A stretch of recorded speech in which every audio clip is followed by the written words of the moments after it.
Olá, bom dia a todos, todas as pessoas que estão chegando, sejam todos bem-vindos a esse espaço do Fórum Internacional sobre os resíduos perigosos e seu gerenciamento na América Latina. Sou Maria Cláudia Aristizábal, gerente de contas estratégica para a América Latina da Veolia, e vou ficar aqui com vocês como moderadora nesse debate que vamos falar sobre o coprocessamento. Gostaria de lembrar a cada um de vocês que vocês podem fazer suas perguntas através do código QR, que fica do lado direito da tela. Vocês podem fazer um scan do QR através do celular, ou também vocês podem fazer todas as suas perguntas na área que tem aqui embaixo. Gostaria de lembrar a cada um de vocês que vocês podem colocar seus comentários sobre o evento e o tópico usando o hashtag Foro de Resíduos Perigosos. Vou fazer uma breve apresentação dos palestrantes e que vão compartilhar sua visão com respeito aos resíduos perigosos a partir das suas experiências, tudo com foco de coprocessamento. Nossos convidados são Maurício Giraldo, é diretor de combustível alternativo de Argos, na Colômbia. Frank Browers, diretor de operações de Cementos Moctezuma, no México. Vanessa Rodrigues, líder de gestão de resíduos da gestão de refinaria de Barranca Bermeja, Ecopetrol, na Colômbia. Sejam todos bem-vindos. Com certeza, vocês nos vão ajudar a entender os desafios que o setor está enfrentando. Vão compartilhar seus casos, boas práticas na gestão de resíduos perigosos na América Latina. Sejam todos bem-vindos. Muito bem, o que vamos fazer? Nosso diálogo vai começar com algumas perguntas que temos preparados para os nossos convidados. No entanto, lembro a cada um de vocês que vocês podem fazer suas perguntas e, ao final, a gente vai fazer essas perguntas para os nossos convidados. Bom, sem mais, gostaríamos de começar com a primeira pergunta, com o objetivo de ter uma visão sobre o coprocessamento nas empresas que já mencionei. A primeira pergunta é para Maurício Giraldo. Maurício, sob o Acordo de Basileia, o foco de economia circular e CO2 zero, e como o coprocessamento para cumprir os objetivos com vista de 2030 e 2050. O que a gente quer dizer? Qual seria o papel das instituições por combustível derivado de CDR na estratégia de sustentabilidade de cada uma das empresas, nesse caso, de Argos? Maurício tem a palavra. Saudação para todos aqueles que estão nos acompanhando e obrigado aos meus colegas do painel. Vamos começar revisando um pouco onde a gente tem que começar. Fica claro para a gente que existe uma necessidade mundial da redução das emissões de neto zero, de zero emissões no mundo, a economia circular, que é uma das principais ferramentas para chegar nesses níveis, nesses patamares. Eu sei que muito disso vai coordenado com as mensagens que a gente escutou, mas a gente sempre vai ter resíduos. Isso não todo mundo sabe, a gente vai tentar minimizar os resíduos. É uma necessidade e é um objetivo real. Mas a mesma natureza, embora reussa tudo, gera alguns resíduos. Então a gente precisa pensar onde estão esses resíduos.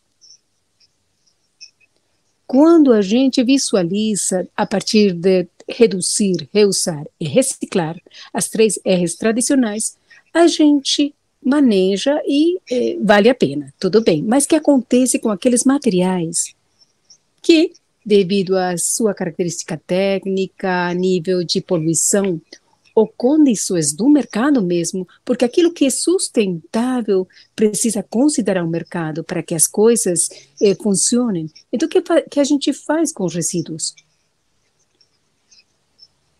Na América Latina, a nossa solução, e quando a gente não pode reciclar, geralmente, ir até um sistema de confinamento ou incineração. Obviamente, e também quando às vezes temos práticas não devidas, por exemplo, aqueles vertedeiros nos lixões. Então, quando a gente leva isso a um confinamento, vamos ter um passivo ambiental. Esse passivo ambiental geralmente é vista desde o ponto de vista, pelo menos o que é vendido na mídia, ou pelo menos as conversas normais, geralmente é levado a, não, que são 500 anos armazenado, ou demorar muitos anos para se descompor. Esse ali é um problema real. Temos um problema de espaço para gestão de resíduos, mas a gente precisa ver o que mais acontece com esses resíduos quando estamos deixando esses resíduos ali depositados. Sabemos a questão dos plásticos. Há pouco tempo, como foi identificado como o microplástico está presente em testes de sangue, no mar também. Pensem que acontece nesses 500 anos. Esse material vai se degradar, e uma vez degradado, vai começar a deixar um resíduo em solo e vai gerar umas emissões, que vão demorar uns 500 anos, sim, para acontecer, sim, mas 500 anos é muito pouco no sentido da Terra ou daquilo que estamos visualizando. E ali é onde o coprocessamento é muito útil, uma ferramenta para dar um fechamento, vamos dizer, mais global à questão dos resíduos. Agora, por quê? Voltando à questão da resiliência, adaptação e mitigação da mudança climática, precisamos de infraestrutura. A infraestrutura vem do cimento. O cimento, hoje em dia, é o material mais eficiente desde o ponto de vista de custos e emissões para a construção da infraestrutura. Mas para produzir cimento, a gente precisa de combustível. Portanto, se temos, por um lado, a questão de resíduos e requerimentos da infraestrutura para a resiliência climática, por outro lado, então, quando usamos o coprocessamento, o que estamos fazendo é tirando proveito da energia que os resíduos têm e dando uma destinação completa, absoluta, aproveitamento total da energia, assim como dos componentes minerais que esses resíduos têm, levando isso a alguma coisa que a gente vai usar. Então, é enquadrado perfeitamente dentro de resíduo zero. Quando falamos de Basileia, os padrões europeus, e sabemos que a Europa tem uns padrões ambientais que são muito mais rígidos comparados com os nossos, muito mais adaptados às novas realidades e aqueles desafios que temos hoje em dia. Não é um desafio futuro, é hoje em dia. Então, eles começaram desde a década dos 70, 80 do século passado. A gente precisa falar do século passado, mas é assim, leva muito tempo trabalhando na questão de coprocessamento, no uso desses resíduos dentro da infraestrutura de cimento. Vemos exemplos como a Holanda, onde quase 70, 80% do combustível da indústria do cimento provém ou vem dos resíduos. A Alemanha também, que está por cima de 80%, e que leva a aterros ou a confinamento somente 1 ou 0,5 dos seus rejeitos. Então, tem melhores estratégias de reciclagem, mas a reciclagem não consegue tratar a totalidade desses materiais. Então, a ferramenta vira um passo que, infelizmente, na América Latina, nós estamos começando a adaptar, mas empresas como onde eu trabalho, em Argos, em parceria com o Ecopetrol e Eveol, estamos trabalhando muito para desenvolver isso para a Colômbia. E estamos nos adaptando a essas realidades, impulsionando este tópico, porque é de grande potencial demonstrado em outros países, para que a gente consiga atingir os objetivos urgentes. 2030 está muito perto. 2030 têm objetivos muito agressivos. Então, 2050, realmente, precisamos ser carbono neutro. Precisamos aproveitar aquilo que existe, aquela infraestrutura existente, nossas necessidades existentes, como são a do cimento, para ter melhor gerenciamento dos resíduos e juntar todo o manejo dos resíduos de uma maneira responsável e que seja sustentável nos três cenários: econômico, social e ambiental. Isso ali seria um resumo do papel. E com certeza meus colegas aqui do painel vão poder falar um pouco sobre a questão, mas a gente tem as ferramentas, temos a infraestrutura, precisamos concordar nas responsabilidades que cada um temos como indivíduos ou como empresas na geração de resíduos. E como somos responsáveis da geração, precisamos ser responsáveis de que esse resíduo seja destinado fora da reciclagem, que não sempre é viável, por questões técnicas ou econômicas, e que a gente, então, possa ter uma solução conjunta de longo prazo e definitiva ao manejo dos resíduos. Muito obrigada, Maurício. Gostaria de pedir a Franco um pouco seu insight sobre essa pergunta e gostaria de conhecer sua opinião sobre o que o Maurício recentemente começou. Franco tem a palavra. Muito obrigado pela oportunidade de participar nesse fórum e parabenizar Maurício, porque ele falou de todos os tópicos, mas eu gostaria de resumir um pouco. Qual seria o papel do coprocessamento no nosso roteiro para ter zero emissões em 2050? No processo do cimento, ao redor de 35% a 40% das emissões saem do carvão. Esse é nosso target. E a ideia é reduzir isso em zero, em calendário definido como projeto que estamos trabalhando agora, com Veolia. Esses 40%, como a Maurício já comentou, a gente pode reduzir até zero, com a substituição de 100% de combustíveis fósseis, como o carvão, gás, entre outros.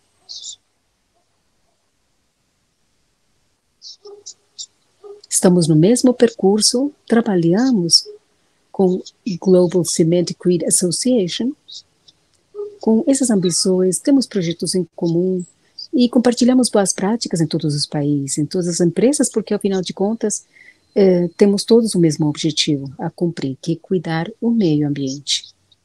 E vamos entrar em detalhes sobre isso mais adiante. Frank, muito obrigada.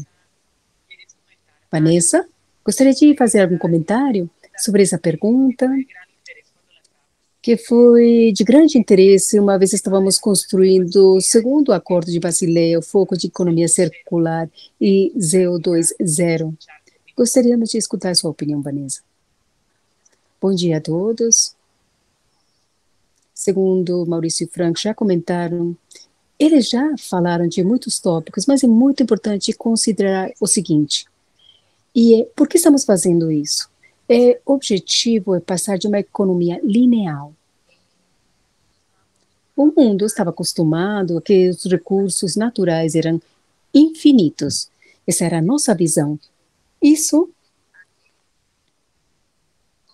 nos levou a que o ciclo era eu vou extrair o processo e vou expor. O objetivo, quando a gente começou a perceber que os recursos não são infinitos, a gente começou a pensar o que a gente faz para fechar esse ciclo e que não seja simplesmente extrair, e como posso reusar esse material para transformar ou reusar, ou coprocessar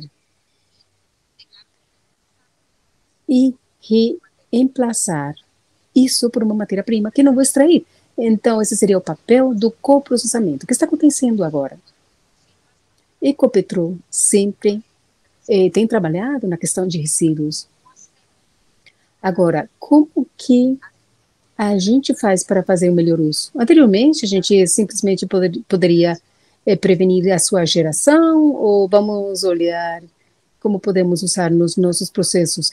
O coprocessamento não estava definido dentro da política ambiental da Colômbia como um aproveitamento, porque isso possivelmente era internacional. Na política colombiana, agora está usando isso como aproveitamento energético. Mas a gente sempre pensou, além de optimizar nossos processos, como que a gente pode ser mais ambientalmente sustentável. Então, esse seria o foco e a importância do CDR nesse momento. Poder usar esse combustível de resíduos que são perigosos, por exemplo, no caso de hidrocarbonetos, como que eu vou tirando essa parcela, como vou minimizando o uso de tratamento como biorremediação, ou como vou mitigar o uso de tratamentos físico-químicos, o uso também de incineração, que tem muito impacto. Como que a gente vai transitar para um processo de menor impacto com valor agregado? Esse seria, então, o foco nesse momento de coprocessamento.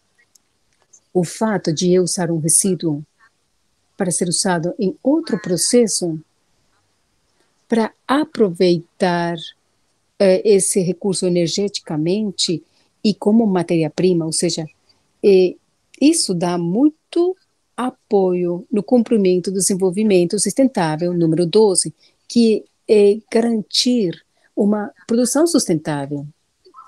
E esse é nosso objetivo. Ecopetrol está comprometido não somente com a questão de resíduos perigosos, e porque a nossa estratégia vai hacia uma descarbonização, transição energética e uma alavanca muito importante seria a economia circular. Desculpa, alguém fez um comentário? E com isso estamos trabalhando o foco de coprocessamento, com o qual temos aumentado o coprocessamento de nossos resíduos perigosos, devido ao fato que estamos vendo que é uma ótima alternativa para o aproveitamento energético. Essa seria a minha contribuição. Muito obrigada. Muito obrigada, Vanessa. De encontro com a primeira pergunta, gostaria de perguntar para o Frank. Se a gente tem que quantificar o impacto dessa substituição em termos ambientais, de que impacto estaremos falando? E por que você acha que isso vai gerar uma transformação ecológica? Bom, voltando ao começo, o que significa as emissões da indústria do cimento? 50% vem do processo de calcinação. A gente não pode evitar, simplesmente a gente pode reduzir a porcentagem de clicker no produto final do cimento. Esse seria um passo. Poder reduzir essa parte, mas ao final vai ser uma captura de carbono e a reutilização de CO2 em outras indústrias. São projetos de longo prazo, daqui a 40 anos. Mas agora estamos trabalhando em produção de clinker com matérias alternativas. Agora, o que significa o coprocessamento nesse sentido? Fizemos um cálculo. Agora trabalhamos com Veolia e temos um exemplo muito prático. No México temos um contrato com eles, várias toneladas por ano. Quantas toneladas, quantos metros cúbicos de lixo não vamos enviar aos aterros? Com essas 40 mil toneladas que a gente tem esse acordo, e visualize um campo de futebol. São 30 metros de altura de material, de um campo de futebol, que a gente não vai enviar um aterro. Número 2, vamos reduzir nossa emissão de CO2 em 60, 80 quilogramas por tonelada de cimento. Esses são valores reais que a gente vai apresentar no final desse projeto. Esse seria somente o começo.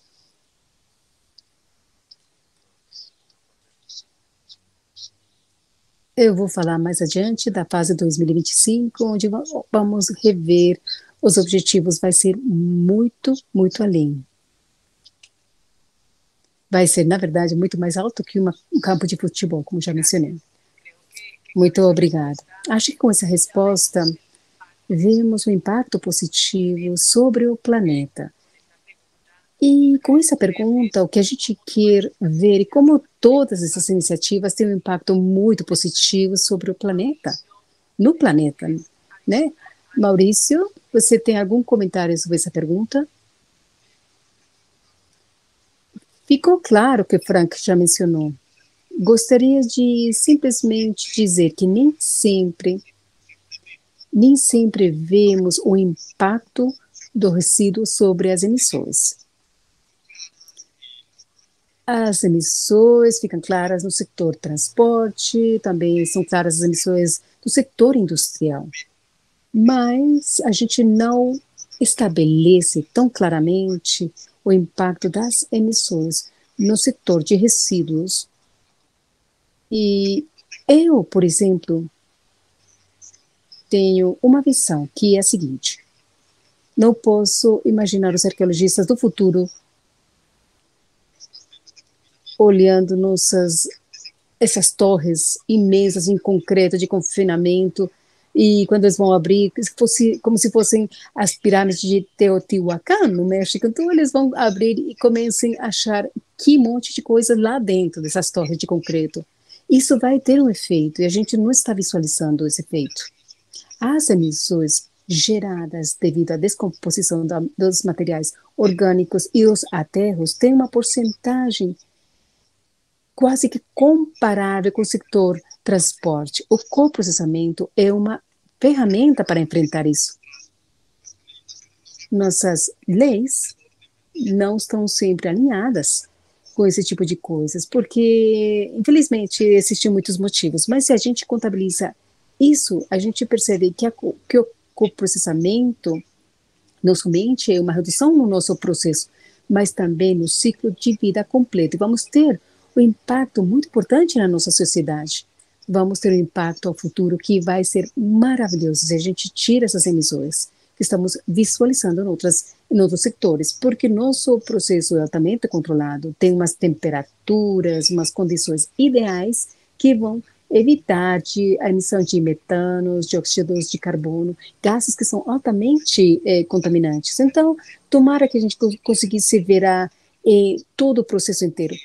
Mas é importante que nosso nível de consciência diante da responsabilidade pessoal e da indústria precisa visualizar e procurar novas alternativas para que possamos ter um futuro melhor. Muito obrigada, Maurício. Agora, uma pergunta para a Vanessa. Vanessa, o setor de oil and gas é o setor que mais gera resíduos perigosos com alto poder calorífico. Qual seria a estratégia que a Ecopetrol tem diante da recuperação ou aproveitamento dos resíduos? Qual seria, então, o projeto a médio prazo? Muito interessante sua pergunta. Existe um tópico muito importante para ter alguns números. Eu sei que é um painel internacional.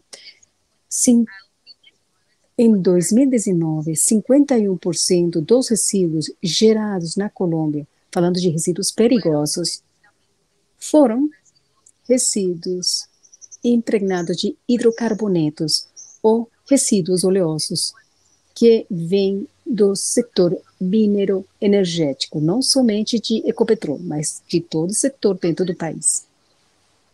Na Ecopetrol, estamos trabalhando há muito tempo, e não é porque simplesmente chegou o processo de economia circular, o que estamos começando agora, não.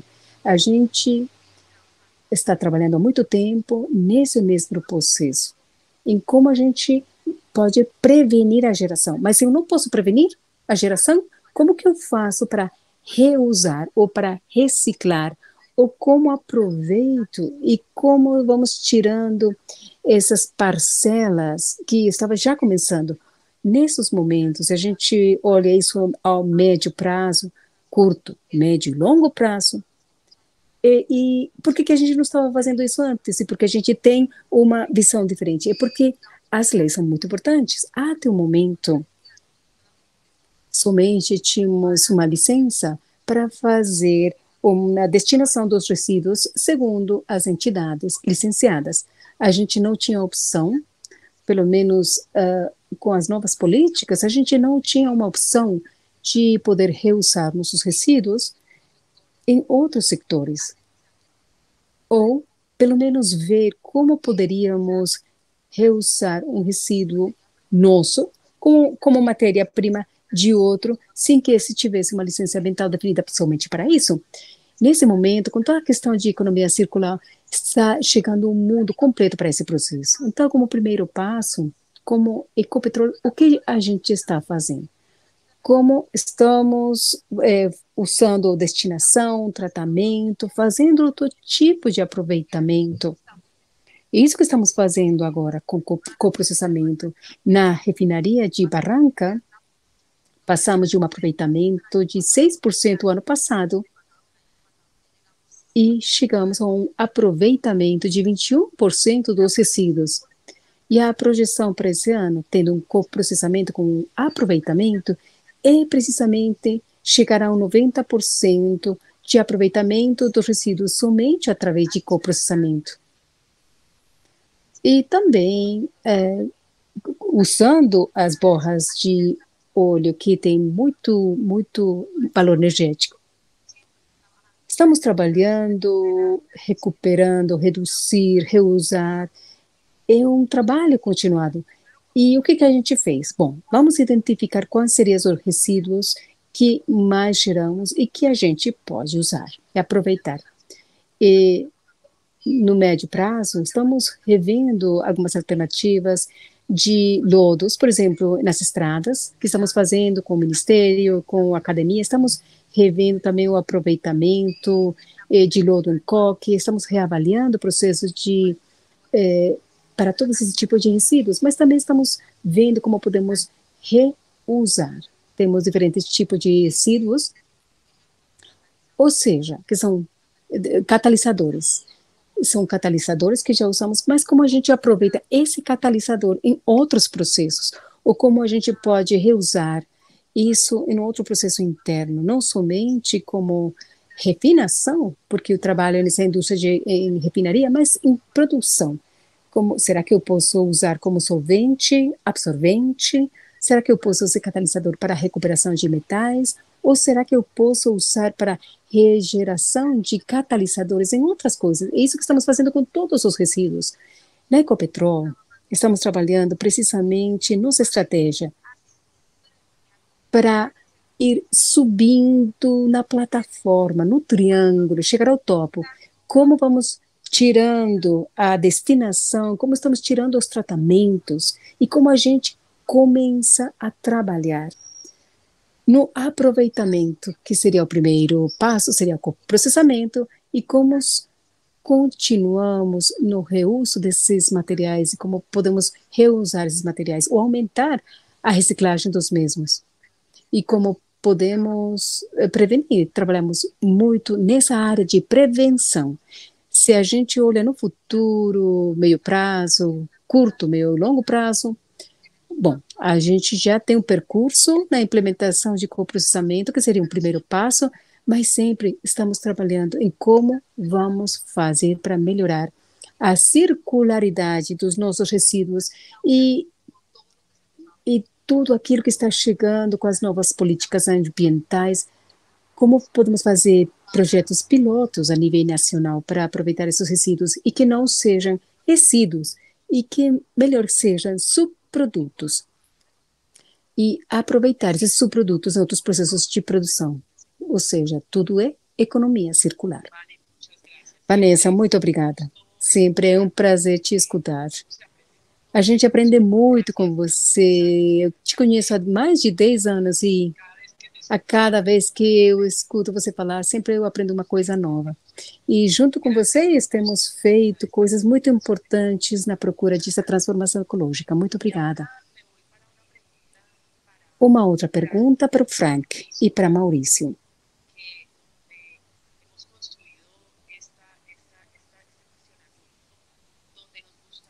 Onde gostaríamos de saber quais seriam os fatores de sucesso no programa de coprocessamento na indústria do cimento. Maurício, tem a palavra e depois a resposta do Frank. Muito bem. Isso tem a ver com a cadeia, porque um dos principais erros é tratar de rever cada um dos fatores de uma maneira independente. Temos uma cadeia que começa com o gerador e continua com o gestor de recoleção, de coleta. Temos uma parte que é transformação, porque uma empresa cimenteira não é um lixão, é um processo termoquímico de alta complexidade, que requer um combustível, que surge a partir de resíduos, mas é um biocombustível. E a indústria do cimento que usa esse combustível. Conseguir ter essa ligação entre todos os pontos, entender a função de cada um deles, no processo, e além das necessidades de cada um, seria o principal fator de sucesso naquilo que estamos construindo a partir de Argos. No Argos, quando a gente separa, a gente precisa entender que o cementeiro vai pedir umas coisas que não são atingíveis ou vai receber uma coisa que não pode usar, que o gerador precisa resolver um problema. Não somente que fale para ele, olha, vou levar simplesmente esses 3 materiais, que são aqueles que eu preciso, e você não sei o que vai fazer o restante com o material. Essa não é a ideia. A ideia é resolver o problema dos resíduos na velocidade precisa para manter os processos e as condições. E temos no meio o gestor, que nesse caso seria a Veolia, que em nossa experiência tem feito um trabalho maravilhoso. E é poder juntar, ligar essas duas necessidades, e tem que ter, por sua vez,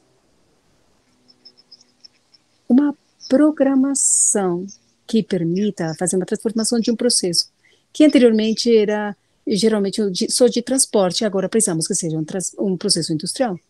Quando a gente consegue ligar tudo isso, é que todas as partes recebam tudo o que precisam. Hoje em dia, estamos crescendo em mais ou menos uns 100% ano a ano nos volumes que estamos manejando. Obviamente, muito por aprender ainda, mas vai focado em isso, não deixar por fora. Por exemplo, os geradores ficaram por fora e eles ficam sem saber o que aconteceu com os materiais. Não, fazer um acompanhamento, entender o que está acontecendo para fazer a correta destinação. Nesta questão de resíduos perigosos, a responsabilidade do gerador não para uma vez sai da portada, não. Precisamos saber o que vai acontecer com esse resíduo e que não vai gerar um impacto ambiental. Então, fazer isso, ter essa clareza, seria o principal fator de sucesso para que um bom processo de coprocessamento seja dado. Obrigada, Mauro. Frank, qual seria a sua visão sobre essa pergunta, Frank? Tem a palavra.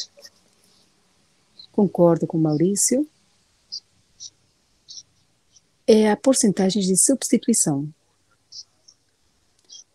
Organizar a cadeia de fornecimento desde o princípio ao final, de uma maneira constante, com uma qualidade constante também, porque o processo do cimento é muito sensível. A gente não pode colocar uma hora óleo, outra hora plástico, papel e outra hora pneus, não. Tem que ser uma mistura bem preparada. E vejo uma ótima observação de parte da Veolia, porque eles são muito constantes em sua participação. Então, o volume, fornecimento, Aqui vemos o potencial no mercado, que ainda não está bem desenvolvido aqui no México. Organizar a coleta e o volume junto com os atores do governo local para ter certeza ou assegurar a cadeia de fornecimento. Qualidade sempre com Veolia. Obrigada, Frank. Vamos fazer uma pergunta um pouco mais curta, porque nessa inclusão dos resíduos perigosos nas misturas de combustíveis derivados de resíduos há alguns anos atrás, no entanto, vemos como tudo isso tem mais força agora. Gostaríamos de conhecer de parte de vocês, Vanessa, especificamente, como você vê a inclusão dos resíduos perigosos nesse engajamento ou essa participação dos resíduos perigosos em combustíveis. É fundamental, é muito importante.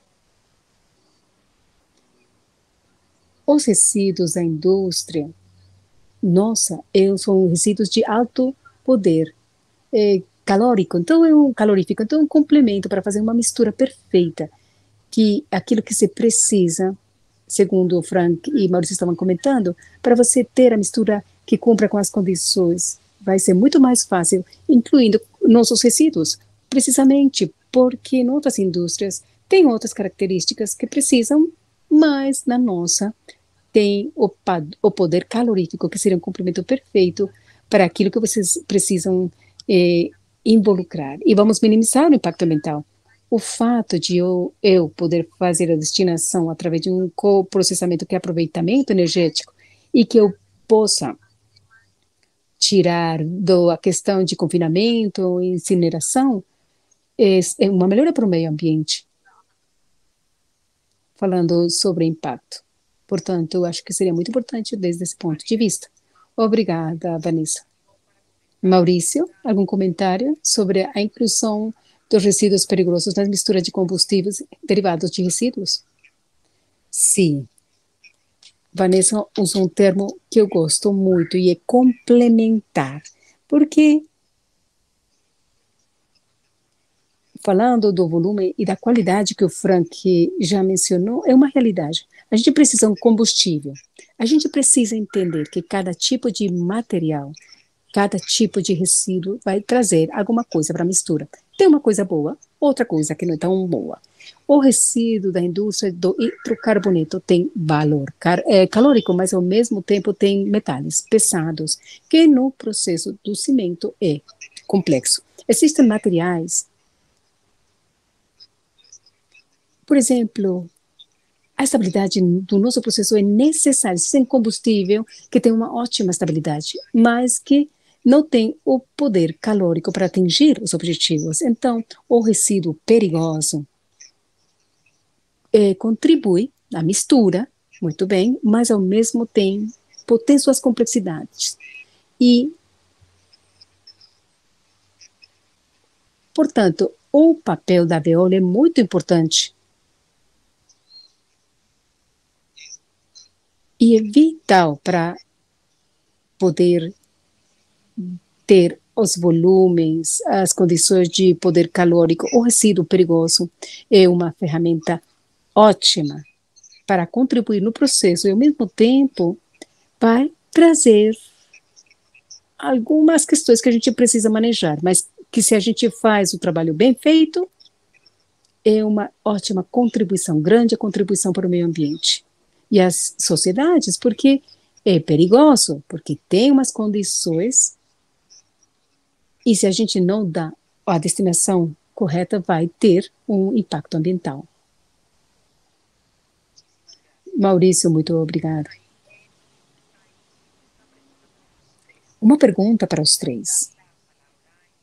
E gostaria de passar a palavra primeiramente para a Vanessa, porque no percurso da Veolia, nossa grande missão, o nosso foco é sermos os grandes transformadores ecológicos a nível mundial.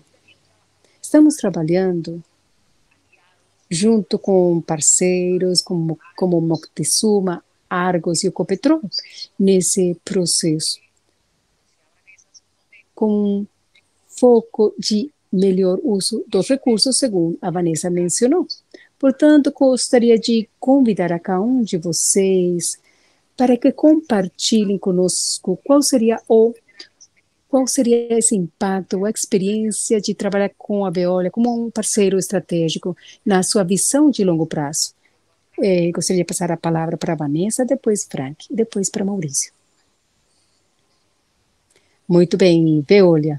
Estamos trabalhando há muitos anos, acho que mais de 10 anos, e o mais importante é que vão ao encontro da transformação que o mundo requer. É uma empresa que responde na parte logística, são excelentes. E, como a Maurício já falou, precisamos que as coisas sejam feitas, mas muito bem feitas, no tempo certo, para cumprir com as paradas nas instalações que a gente precisa. Então, a gente começou com o processo de confinamento e incineração, mas sempre nos dão apoio em tudo, e agora no aproveitamento ainda mais. E como parceiro estratégico ou de fornecedor, na parte logística, são excelentes, com ótimo sistema técnico, pessoas muito, muito competentes que respondem muito bem e que nos dão todo o apoio que a gente precisa. E, adicionalmente, complementam o processo com a avaliação das necessidades e experiência que tem a nível mundial. Precisamente para nos dar apoio na solução que são integrais aos diferentes problemas que podem surgir, que é muito importante. Por exemplo, quando pensamos quais são as alternativas para o ácido sulfúrico, ou como que a gente faz com o coprocessamento, se podemos avaliar se esse tipo de resíduos são coprocessáveis ou não, sempre estão ali para dar-nos apoio. Isso, eu dou muito valor a isso, a parte técnica, a parte humana. Não somente respondem sim, porque sim, mas sempre procuram por um motivo, com argumentos técnicos claros e definidos. Esse seria o ponto mais importante. Obrigada, Vanessa. Gostaria de lembrar a cada um de vocês que vocês podem colocar suas perguntas, podem fazer suas perguntas através do código QR que vocês podem ver na sua tela.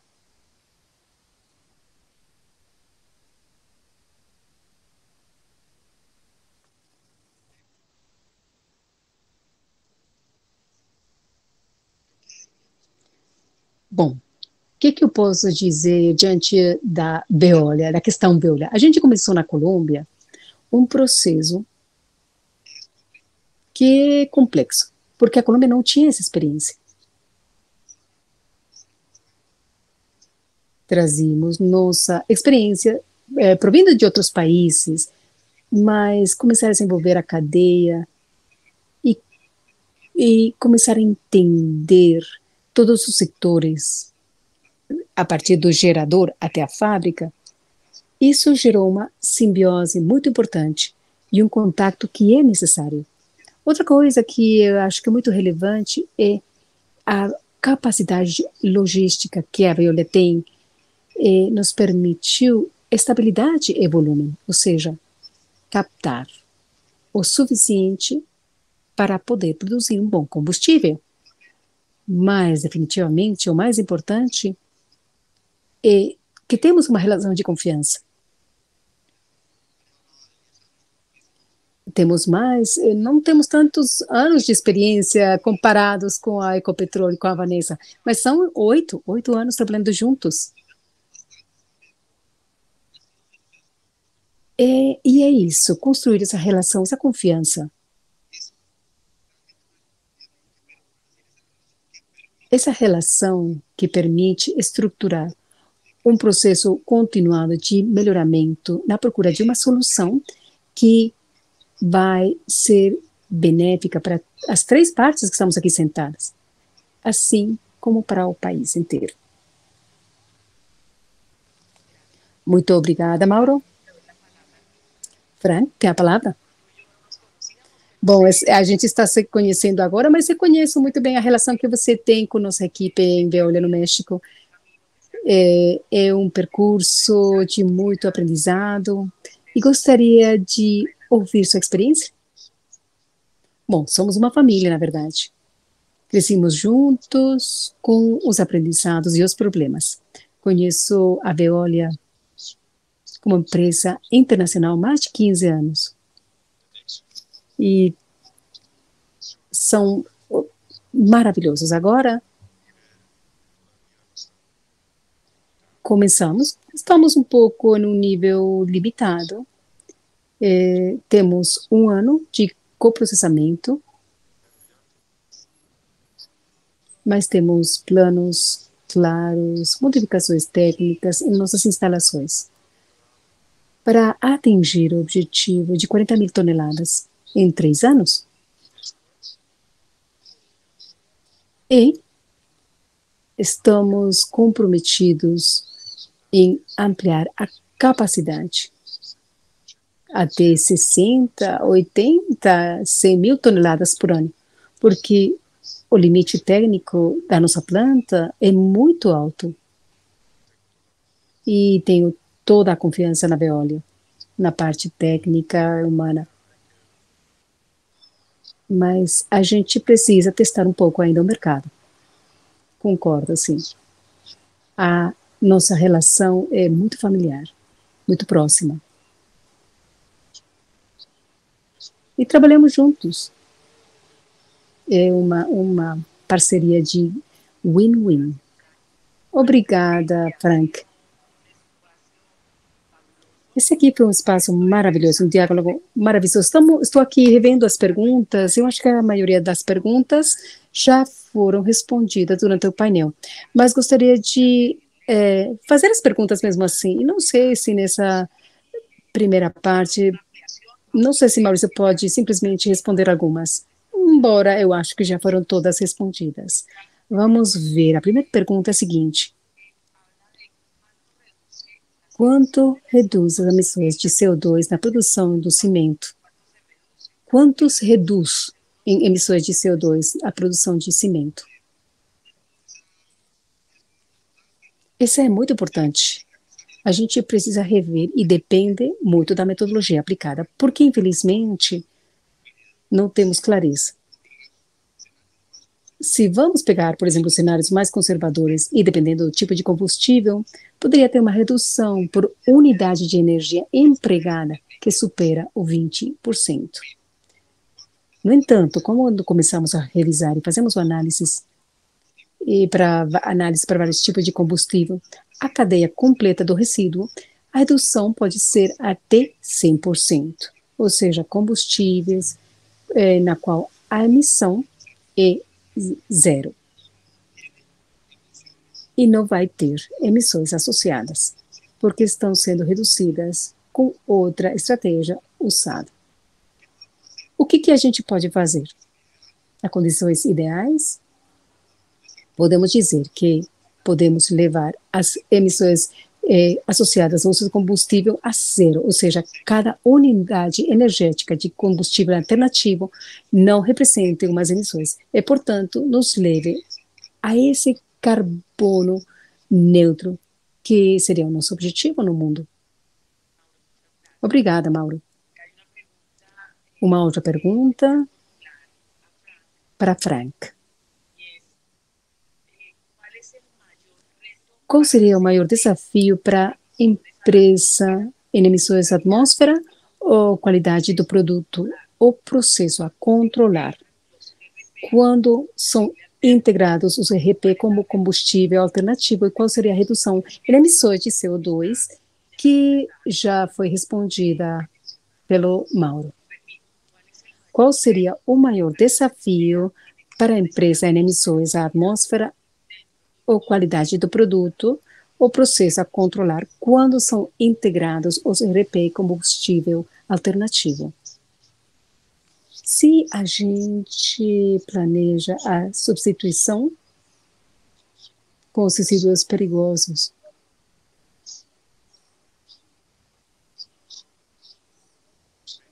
não vemos mudanças nas emissões atmosféricas. Metais pesados, entre outros.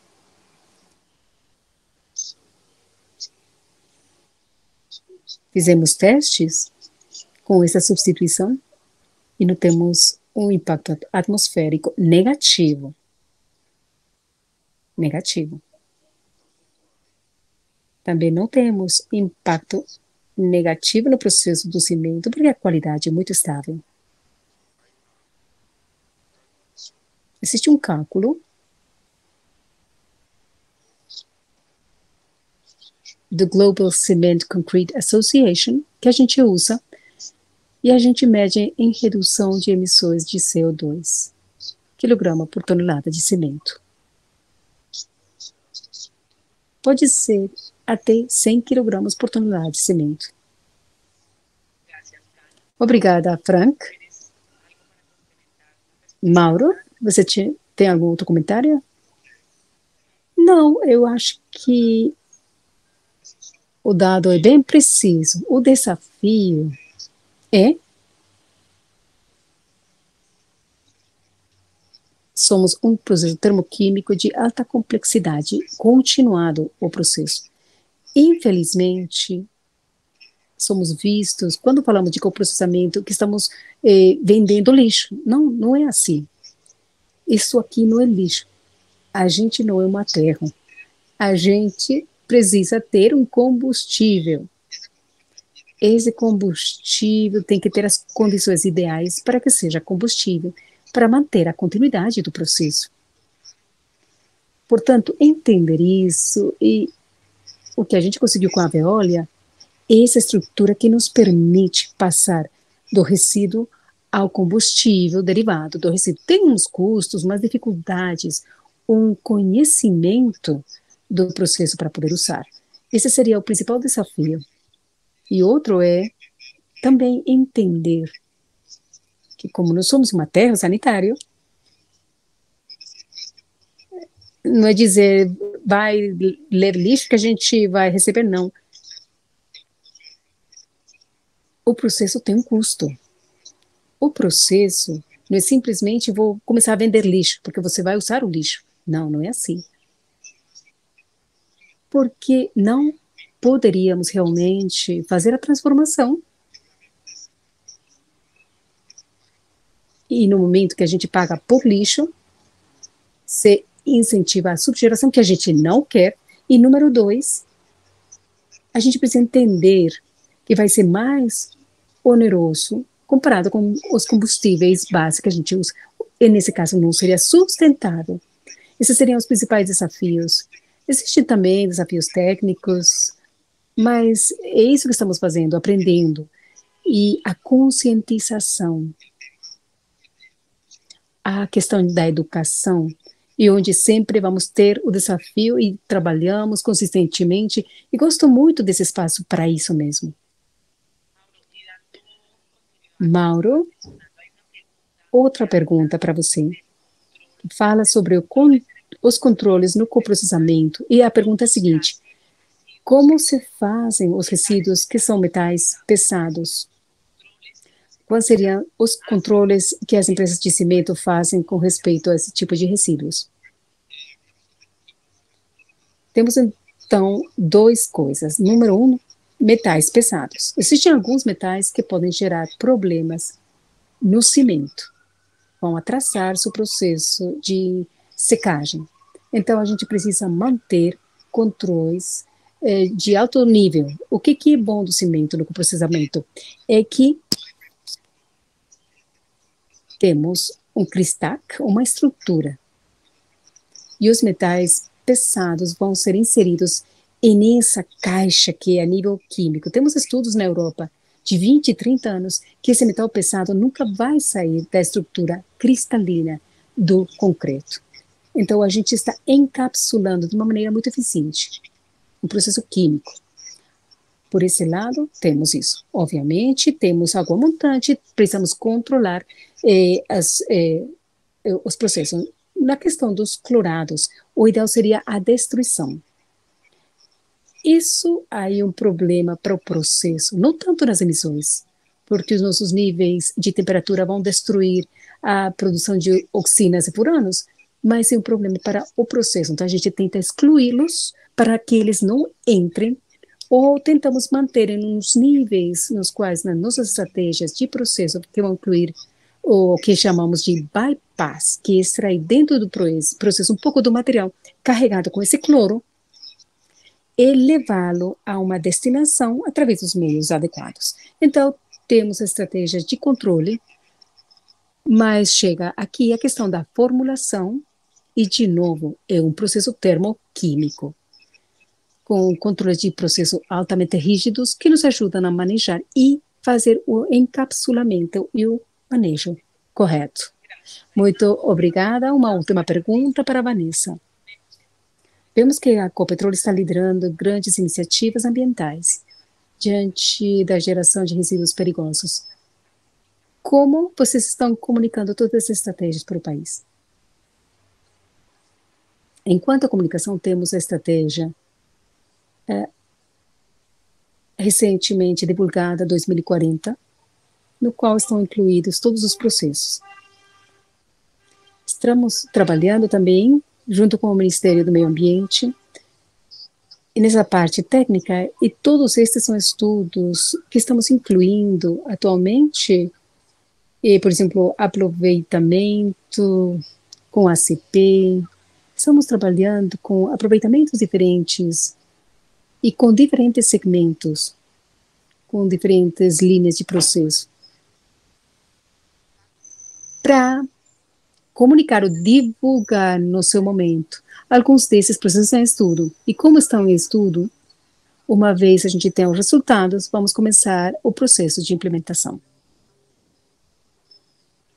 Tudo está dentro da estratégia nacional que a Ecopetrol tem, incluído da visão da Ecopetrol 2040-2050. Muito obrigada, Vanessa. Muito bem. Sem mais, já temos as perguntas, as respostas. Foi um espaço muito interessante para mim, muito interessante para as pessoas que estão nos acompanhando, aquelas que estamos nesse fórum internacional sobre resíduos perigosos na América Latina, e gostaria de dar um espaço de um minutinho só para as conclusões. Muito obrigada, Frank, foi um prazer te conhecer. Muito obrigada, Vanessa. Também um prazer te ver, um prazer te escutar sempre. Mauro, muito obrigado. Foi excelente sua ponência e gostaria de que cada um...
Muito bem, encerramos este espaço que nos ajuda a entender melhor os desafios, tanto do setor do cimento, assim como do setor de oil and gas.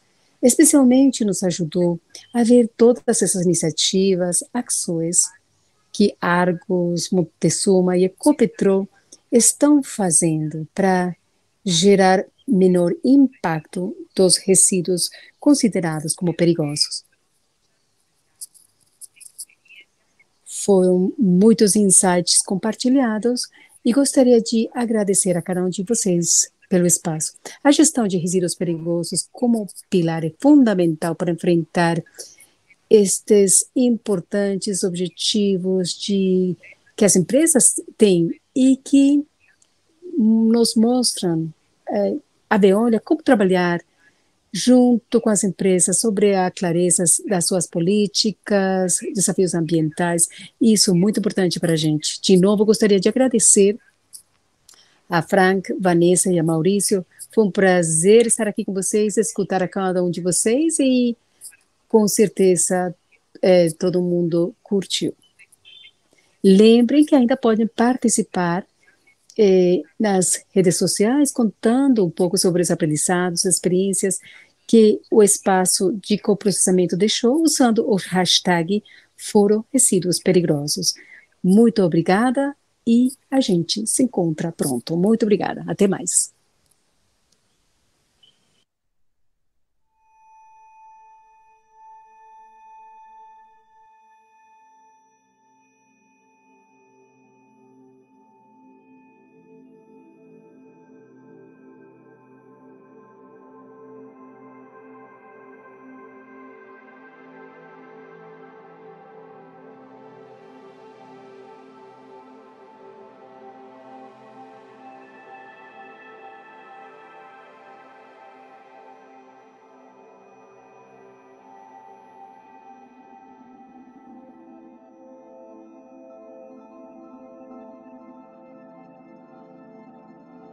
El propósito de Veolia es contribuir al progreso humano, comprometiéndose firmemente con los objetivos de desarrollo sostenible establecidos por las Naciones Unidas, para lograr un futuro mejor y más sostenible para todos. Es con este objetivo en mente que Veolia se impone la tarea de renovar el mundo a través de su negocio de servicios medioambientales. En Veolia, estamos convencidos que el desarrollo humano continuo es solo posible si las cuestiones económicas, sociales y ambientales se tratan como un todo indivisible.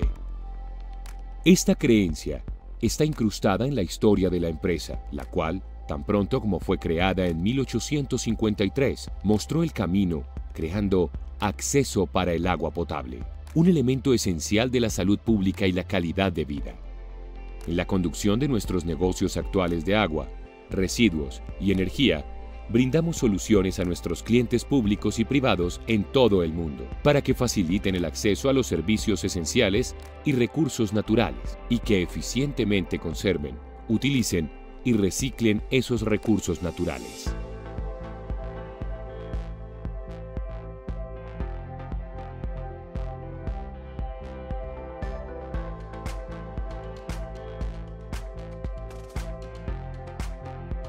Mejora de nuestra huella medioambiental y la de nuestros clientes es fundamental para nuestro negocio y su modelo económico. Somos una empresa tanto local como global, con un alto nivel de conocimientos técnicos y mano de obra y que se compromete por largos periodos de tiempo. Garantizamos resultados a largo plazo para nuestros clientes aprovechando nuestra larga experiencia, la calidad de nuestros servicios y nuestra alta capacidad de innovación. Somos una comunidad de trabajo donde, adicional a un ingreso, el respeto por su seguridad y salud, todos pueden encontrar un sentido de propósito en lo que hacen, el compromiso de recompensar la acción colectiva y la realización personal. A través de la capacitación, Veolia asegura que sus colaboradores, la gran mayoría de los cuales son colaboradores operativos y técnicos, desarrollen sus habilidades. La empresa confía en su responsabilidad y autonomía a todos los niveles y en todos los países y promueve la igualdad profesional entre hombres y mujeres. Veolia también promueve, particularmente en los órganos de representación de los colaboradores, el diálogo social, animando a los colaboradores a adoptar nuestro proyecto colectivo como propio. Donde quiera que opere, Veolia cumple con las leyes y regulaciones aplicables. También aplica reglas éticas ampliamente distribuidas de acuerdo con sus valores de responsabilidad, espíritu de comunidad, respeto, innovación y orientación al cliente. La prosperidad de Veolia se basa en su utilidad para todas las partes interesadas en las diversas regiones donde opera, ya sean clientes, accionistas, colaboradores, proveedores, poblaciones actuales o generaciones futuras. Por lo tanto, su desempeño debe ser evaluado en diversas dimensiones correspondientes a las diferentes comunidades interesadas. La empresa presta el mismo grado de atención y exige los mismos altos estándares en cada una de estas dimensiones. De esta manera, Veolia se prepara para el futuro, protegiendo al medio ambiente y respondiendo a las necesidades vitales de la humanidad.